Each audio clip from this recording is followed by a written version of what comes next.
Welcome back to As It Relates to, where we have real, unfiltered conversations about life and growth. This podcast is called As It Relates to, because everyone has a story, and everyone's story relates to someone else's. My story is about second chances, healing, faith, finding success on my own terms. Welcome to As It Relates to. This episode is about business and family life. Whew. Balancing business and family life is heavy, okay? And I got a few talking points here because I don't want to get lost in the conversation, but balancing business and family life is very heavy because you have to make sure you're balancing your time equally in places where they deserve to be placed, right? With my husband, with my children, with my granddaughter, and I'm about to be a grandma again. So balancing the dynamic between my family life and business has not been easy. It hasn't been easy because I've just been trying to figure it out. And through figuring it out, you gotta really make some sacrifices and decide where these things are gonna go. So my first point is personal reflection. Reflecting on my personal life and having balance is what kind of like helps everything equal out. Because I have my husband, right? And he works, so our time has to meet up the best way it can. When he's off, when I'm off, when I have free time. And sometimes it doesn't always work out that way because he has multiple streams of income. So he's getting pulled in different directions, and I just want to make myself available. But then outside of that, spending time with my children, they all grown. Everybody does their own thing, but we find our way. And we've even been trying to work on doing something as far as like having like Sunday dinners with all of our children, because my husband has a son as well, to incorporate everybody being able to come in, talk about their week, talk about what's going on, and helping us find solutions if there are solutions that need to be put in place for everybody to just be comfortable. So that's something that we've been working on for some time, and it started to balance out really well because we've been doing a lot of talking and having conversations with our children, and as they're getting older, they're figuring out things, and we want to let them figure out things on their own, but we also want to incorporate the things that we've learned over time to help us be successful and move forward in life. So the second point, harmony through chaos. With all the crazy that's going on, because myself, anybody that knows me, my brain is always running a mile a minute. So I always have something going on, and it's always the next best thing. Like I move on from one thing to the next. So sometimes I try to collectively do those things after something is done. So after something is done, I collect all the information from everything that's happened and figure out what I can do for the next event or the next connection or the next conversation to be something that's huge, but also going back to the points from whatever happened from the previous event. So I'm always thinking of ways to do something different, and it's always about giving. It's always about sharing, because I want everybody to do well. So I want what's best for everybody, and I really want people to grow and succeed and be successful, because I feel like if one person can do it, everybody can do it. It just depends on what steps that you're making in order to do those things and how you execute it. That's really all that it matters at the end of the day, right? Whew. Refining balance. What is balance to me? Balance to me is comfortability, right? Balance to me is being able to do things in the way that they need to be done in a timely fashion and be comfortable with the outcome. So a lot of times when you're trying to find balance, it's just having a way to be settled, right? So balance to me means comfortability, if that makes sense. And being able to do things comfortably, being able to go places comfortably without having to figure out, oh man, if I spend this, I ain't gonna be able to do this next month.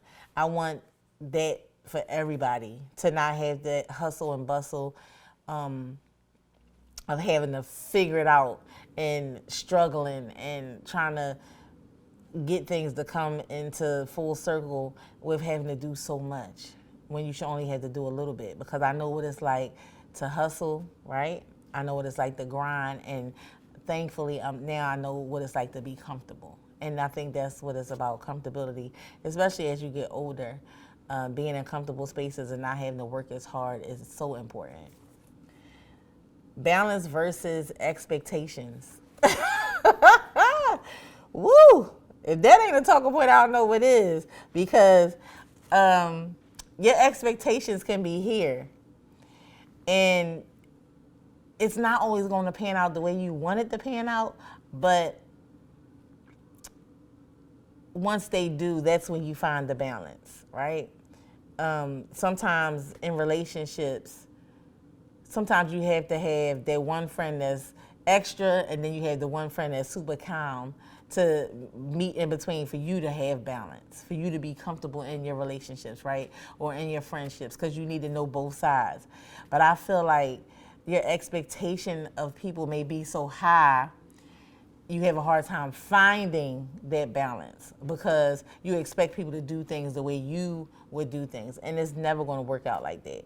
So once you understand that, I feel like that's when you'll find your balance and you can be comfortable. Decisions, priorities, and managing stress. Ugh. I try not to be stressed. I try not to stress myself out. And priorities, I wasn't a person who always prioritized. And I think by not prioritizing responsibilities, I fell short in a lot of things. And it's not until you experience that kind of balance that you always chasing it. So now that I have experienced that, prioritizing is important, putting the important things first.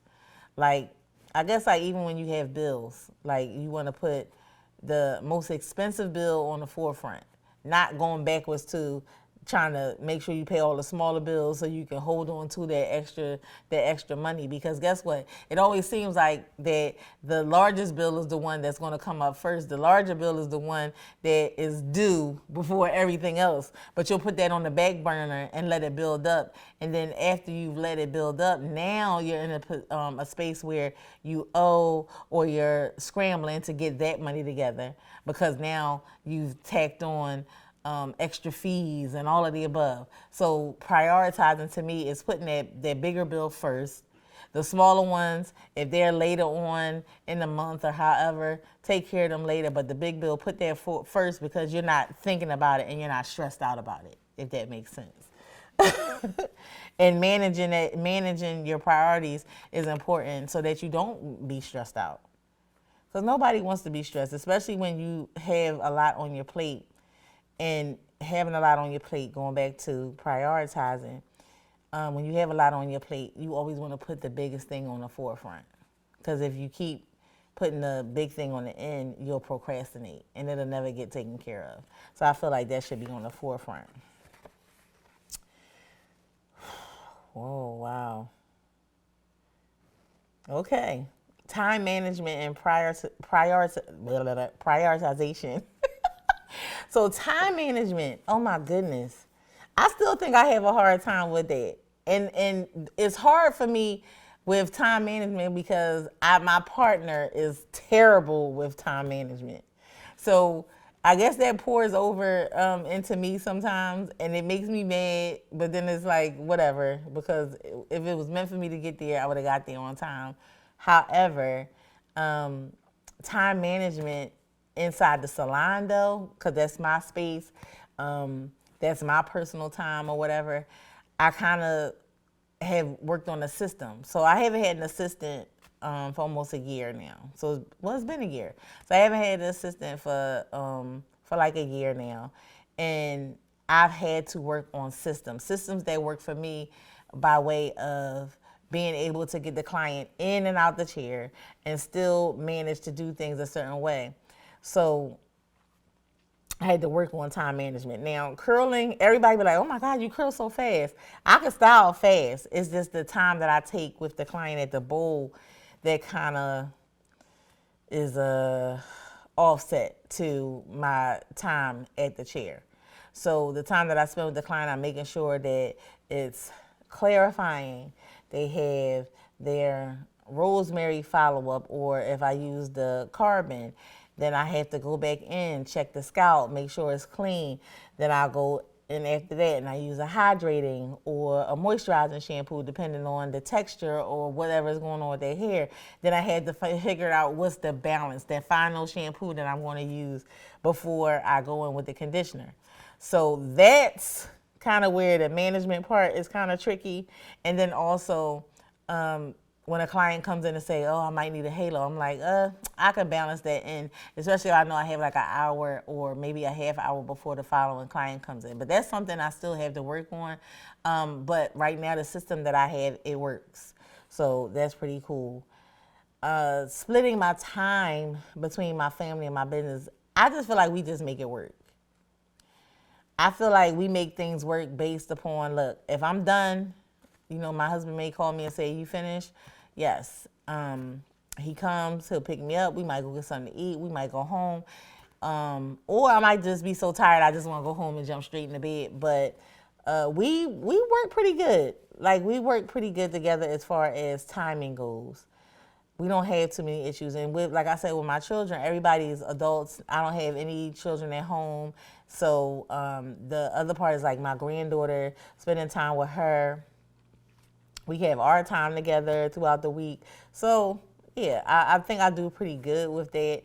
It's just that, making time is the important part. You can make time. And by owning my own business, setting my own hours, figuring out how to, like I said, balance that time with the clients, I'm able to make time, and then I'm off 3 days. So those 3 days is kind of time I spend with my family. If we want to go out to dinner, if they're available, I'm able to say, hey, you want to link up for dinner or something like that. So that works out pretty well. My business plays a big part in the decisions I make because I have to balance things out with canceling, if I have to cancel, blocking off days, different things like that. And also what works best for me to do better in my business, if that works. Because I don't really like to step away from the chair and not feel fulfilled. Because being fulfilled behind the chair is important, because if you're not fulfilled when you're standing behind that chair, you lose your passion. Like, all that will go right out the window, because it's like I'm just working just to make the money so I can survive. And I never want to be like that.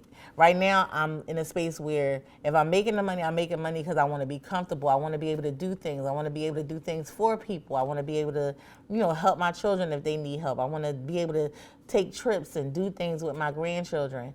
And I think that by balancing, again, that word comes up, and understanding what I need to do inside my business helps with certain decisions that I make.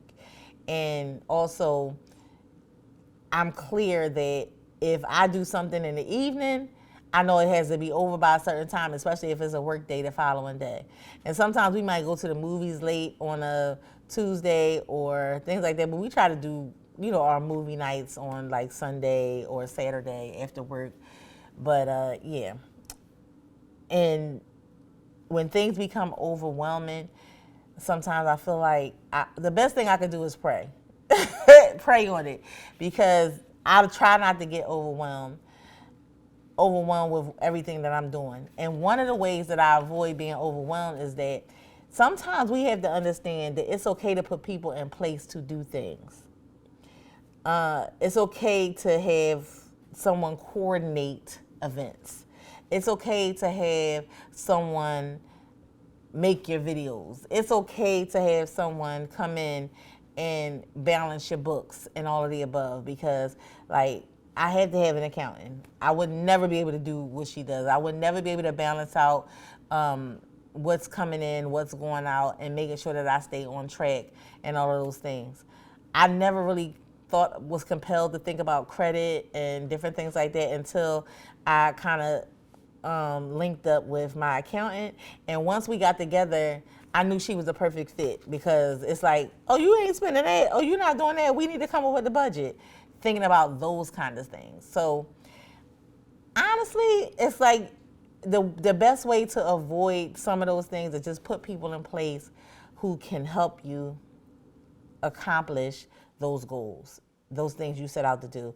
When I have events, I always make sure that I have my coordinator in place. I don't do much but just show up. You know, I take care of her with regard to whatever expenses that go into what's being done, and then I show up. Because I couldn't imagine trying to sponsor an event, put everything together. I kind of like sit down, go over what I want done. Her and I go over it. We do like a recap of all the things that we talked about before we move forward. She'll let me know what the budget is going to look like, how much it may cost me. If it's cool, then we'll move forward. Sometimes if she feels that one of the portions of it may be unreasonable with regard to how much I may be spending, she'll say, no, we're not doing that. I'm like, okay, that's fine. But with stuff like that, I just want to be able to just show up. Social pressure. Wow, social pressure. So social pressure, I dealt with that for a long time because I think I grew up in an era of acceptance. The era of acceptance was the early 90s, mid 90s, early 2000s, and late 2000s, I want to say. So people look at you in a certain way.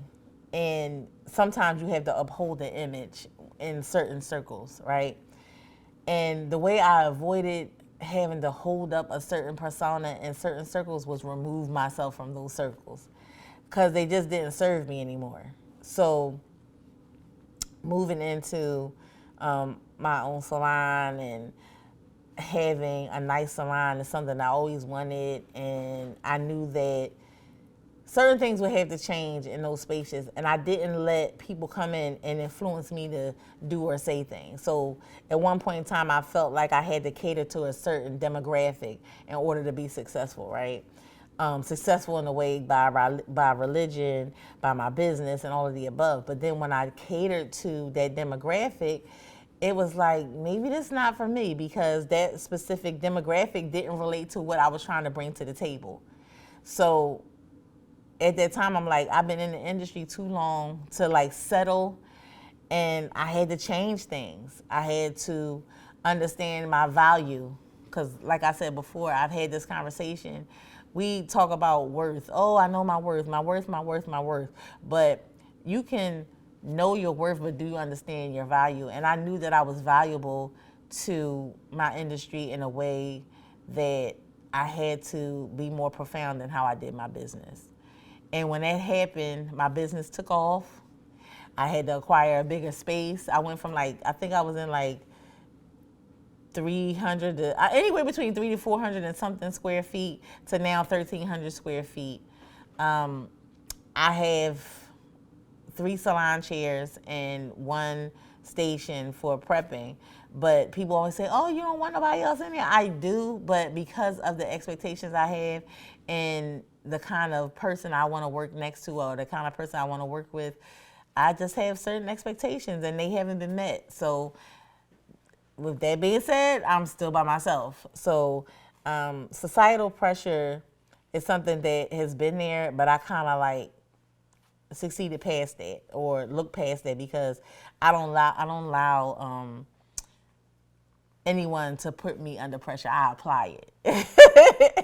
And I say that like I'm the one who's applying the pressure, right? And I don't let anybody put me under any pressure because I wouldn't be able to balance that well with my business. It wouldn't make sense to have that going on and be stressed out and not really knowing what's going on around me. So yeah, I'm not allowed to be pressurized. Personal experiences of judgment or criticism.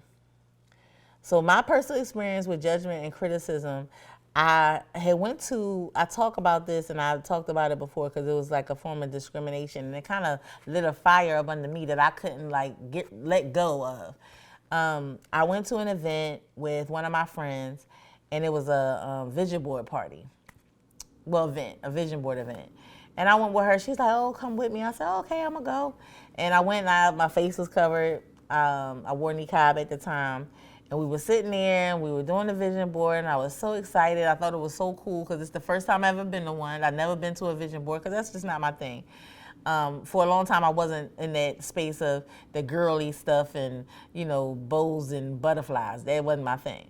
So this was a social event, and I wasn't used to being in the midst of these kind of social events. I always wanted to go to them, but it just wasn't my twist, right? So, and I didn't feel like I deserved to be in those spaces because of some of the things that had went on in my past. So another thing of like, letting your past define you. I just felt like there was somewhere I didn't belong. So we went, I sat there, I had a good time, and the young lady who was giving the event, we was talking, and she says to me, you're going to have a hard time securing a spot in the industry, because you wear all of that. And I'm like, dang, because I wear all of this? And I'm like, because I cover my face, because I wear hijab, and so on and so forth. And it let me know right then and there that this is how probably a large majority of society saw me. And when she said that, it hurt my feelings. I was hurt. I cried about it and everything. But it also, like I said, lit a fire up underneath me because now I feel like I have something to prove. I'm going to show you something. Let me show you a little something. And it kind of made me I've never been arrogant or self-centered or anything like that, but it just made me feel like I had to go super hard to show her and everybody else that felt like that, like I'm that. Like, I don't know what you think it is, but I'm going to show you something. And I think that year is when I started to be more present on social media. I hired a publicist because I felt like now I need to let everybody know who I am. Everybody needs to see who I am. I had my mentor at the time, and he was like, listen, he said, people know you as H Styles. Everybody on the internet, oh, you H Styles, H Styles, H Styles. He said, but it's time that they know Halima Reddick. And I was like, dang, never thought about that, right? So at that time, my company, right? But what's the saying? What's the saying? What is it? Yeah, now it's time for you to know my name and the company I own. So at that time, it kind of like, I was ready. So I just went all out. I posted my name. I kept H Styles, but I also added my own name. And then I had this weird thing of that street mentality. Oh, I don't need nobody knowing my last name. I don't want nobody to know my last name.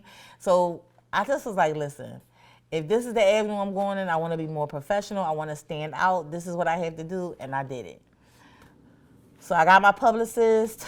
I continued to talk with my mentor, and I think that was the year in 2017.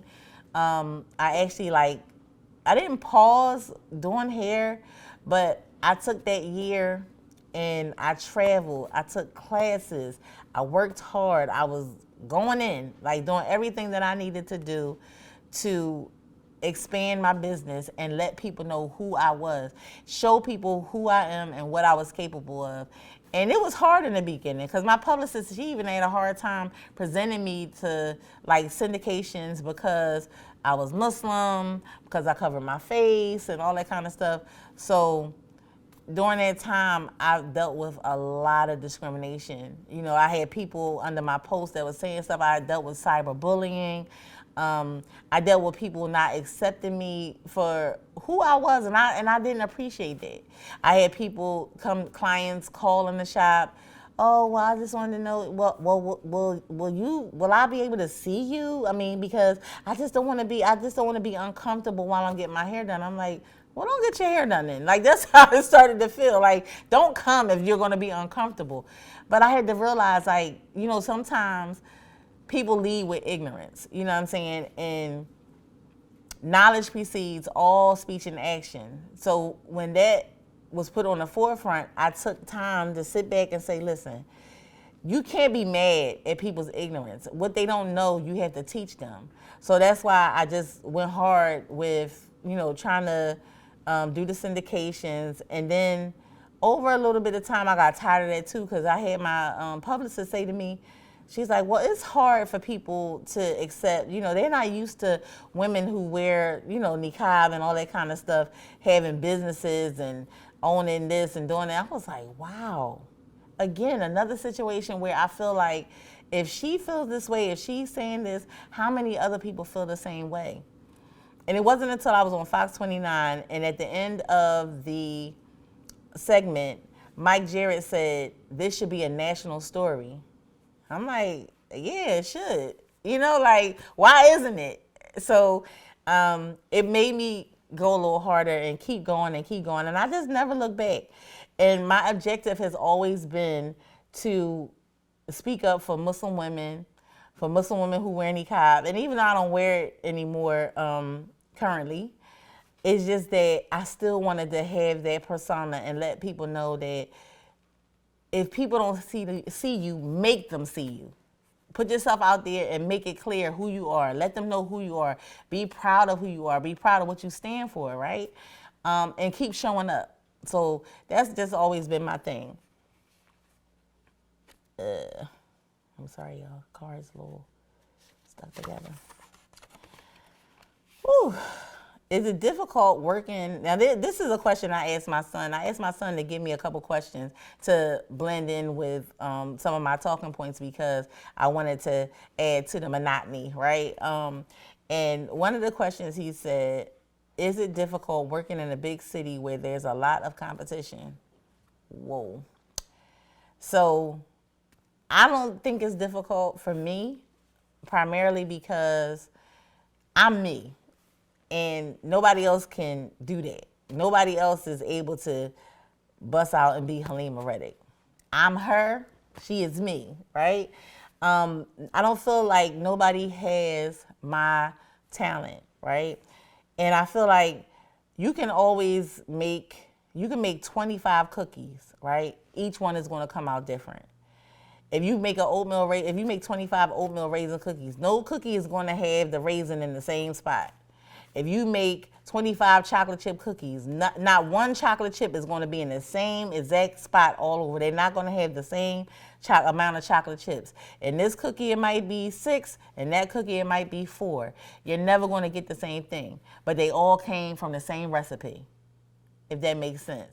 So you got all these cookies that all came from the same recipe, but none of them are never going to be the same.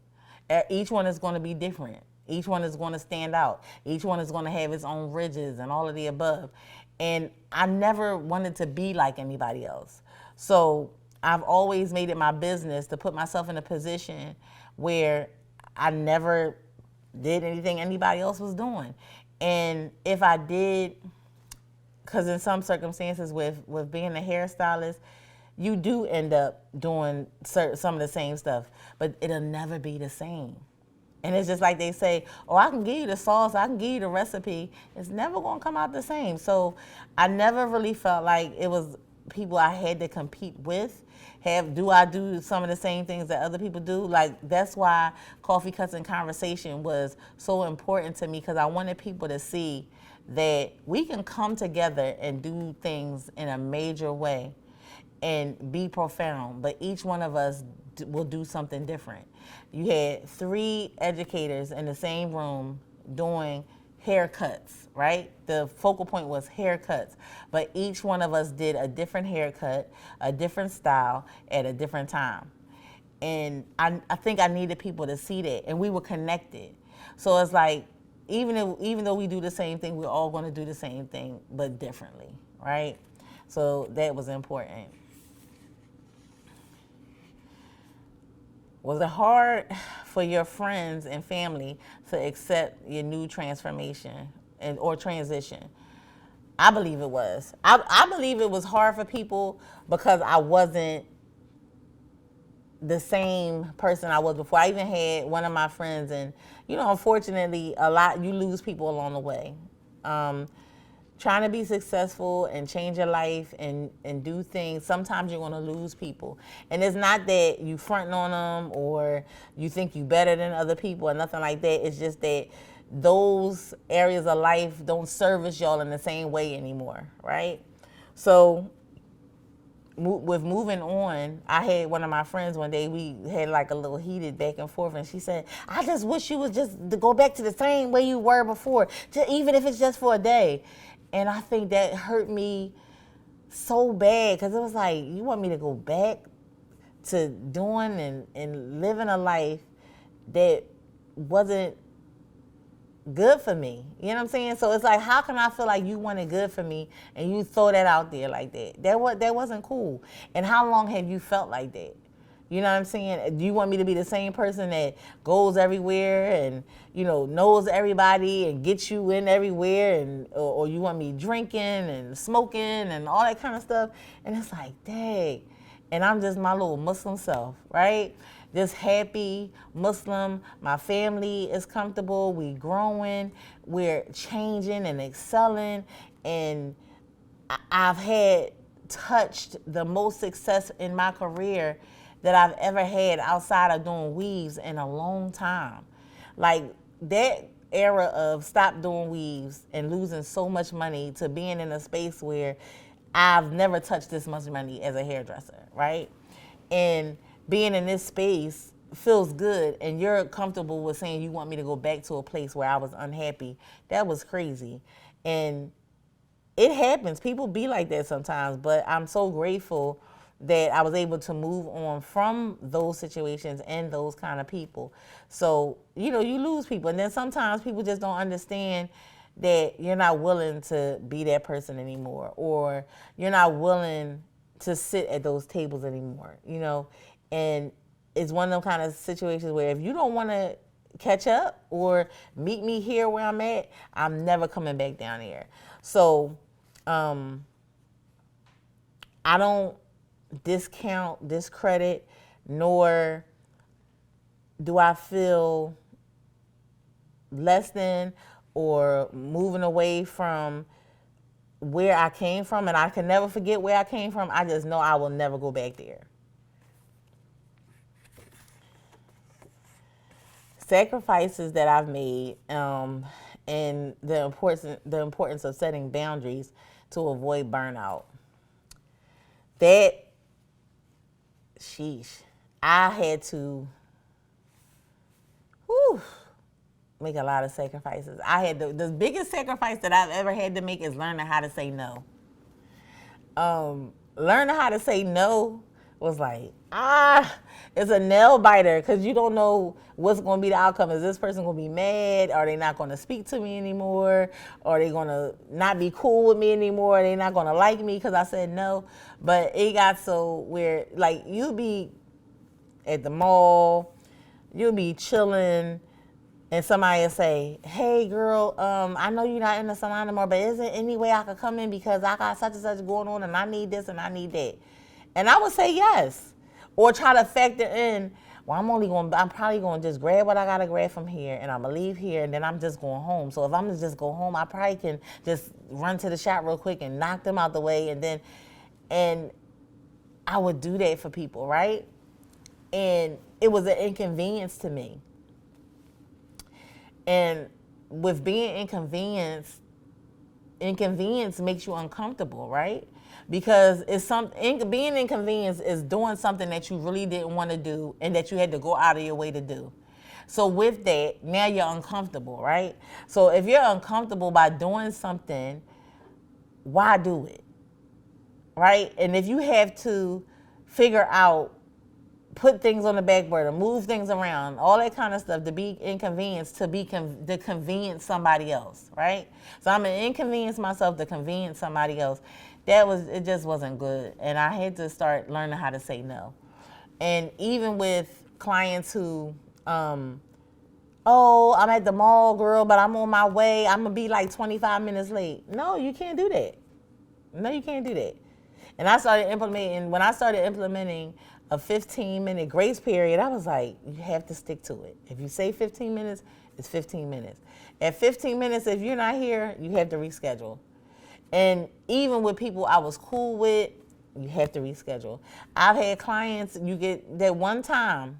After that one time, that's it.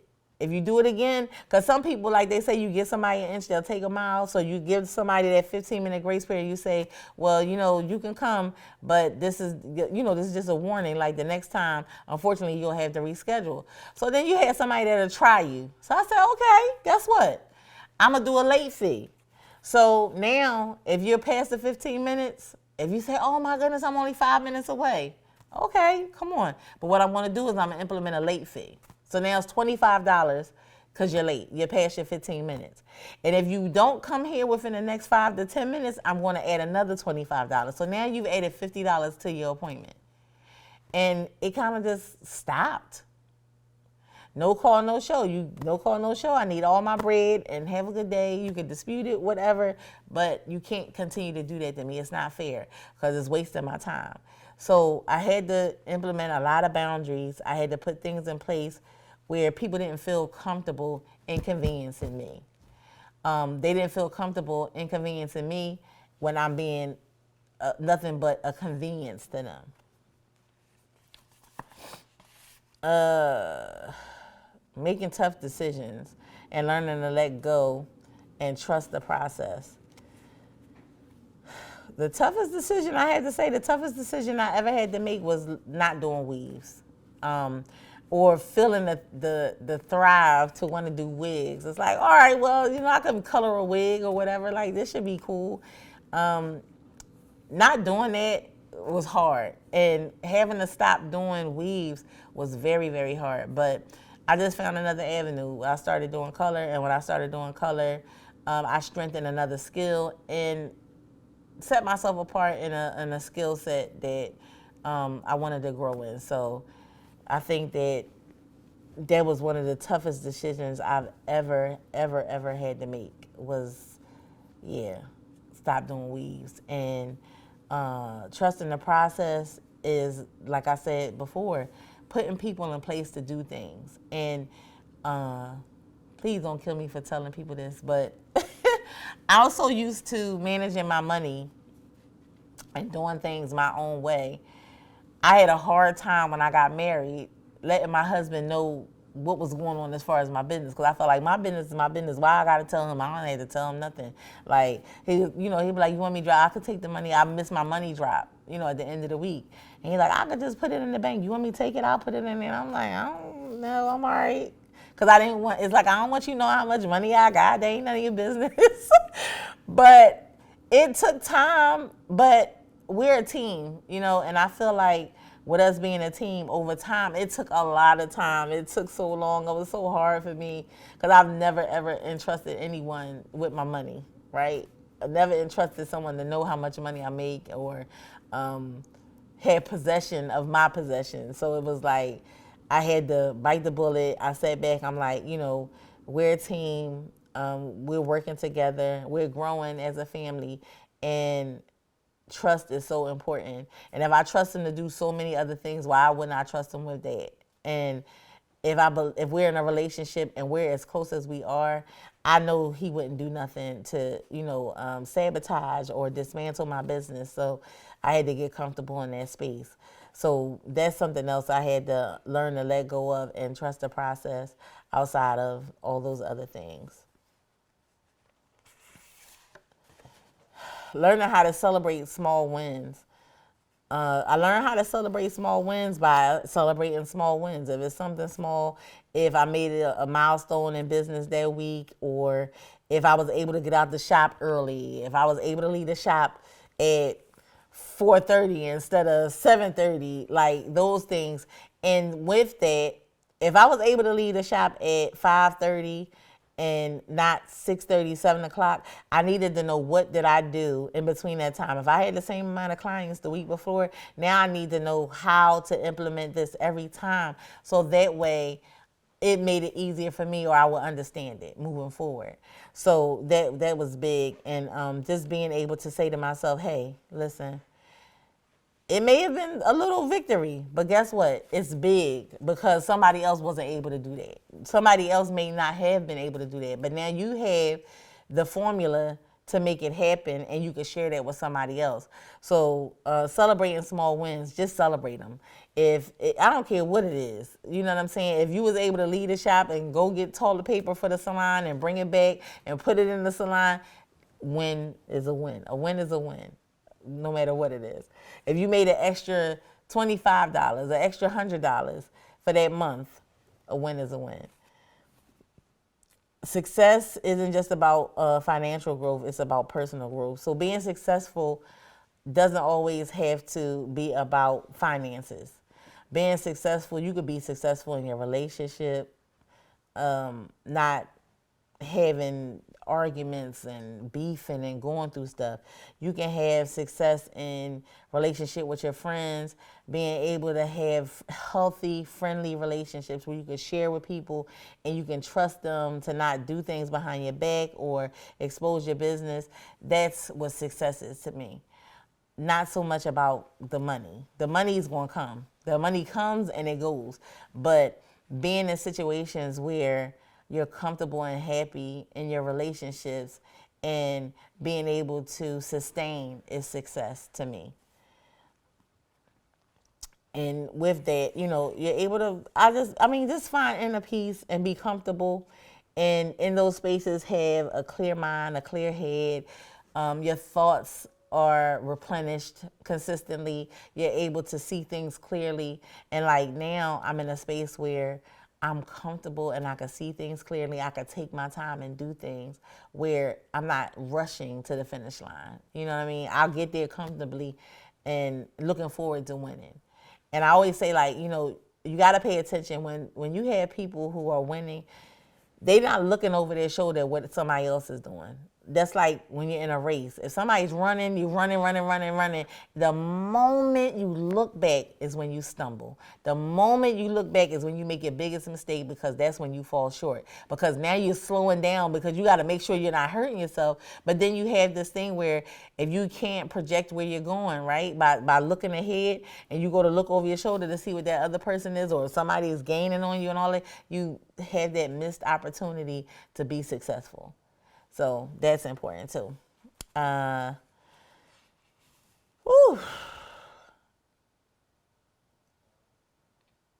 Okay. Being able to manage responsibilities in business and in your home life, and embracing things when they don't go as planned. Listen, my responsibilities are not that heavy at home. My husband does a lot, and I'm grateful, because I would be a mess if I had to take on a lot of the stuff that he decides to take on. So I don't have a lot of responsibility at home, but the ones that I do, it leaves space for me to take care of other things that are important. And yeah, I need to put him on payroll. And that even for home, okay? Because he helps with everything, which is important. And embracing things when things don't go my way. I just look at it as qadar Allah, like it was meant to be that way. If something doesn't go my way, it's a reason. It's a reason why it didn't happen. And I don't get stressed out over it. I don't get mad. If it wasn't for me, it wasn't for me. And what's for me is for me. And I'll have it if it's meant to be. So I don't really get too bent out of shape about stuff like that. What small change can you make to align better with family and business? Consistency and planning. I think that if you want to be successful in business and in family life, you have to be consistent in your business to balance out everything that's going on behind the scenes, so that you can be consistent and show up for your family. Because if you're not consistent in anything, you can't really show up for nobody, without consistency. So I feel like being consistent and planning, having a plan, putting things in place is important, so you're just not all over the place.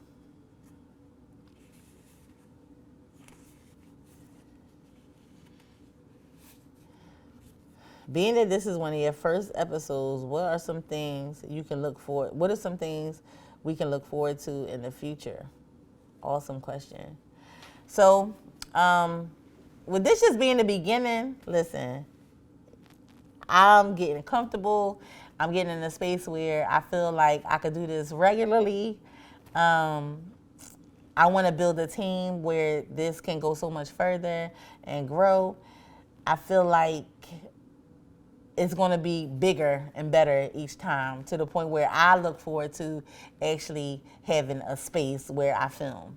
You know, like, this is my space, don't get me wrong, and I'm comfortable in that, but I look forward to having somewhere where it's like a big production, like major, and walking along that road with the people who started with me. So that's how I am. I feel like if you started this road with me, the only way that you wouldn't be with me is if you say I can't go or I don't want to, because I want this to be a bigger situation, and I want it to be helpful. Like, I look forward to it being helpful in the future.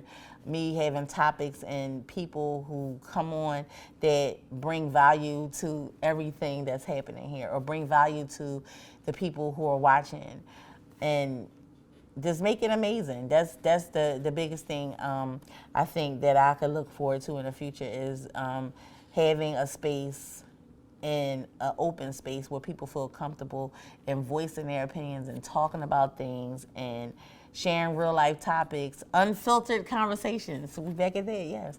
Unfiltered conversations, because somebody needs to hear it, because I feel like everybody's journeys meet somewhere.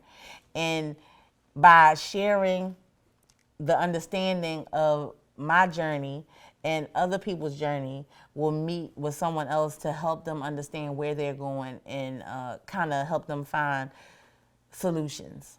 That's the goal.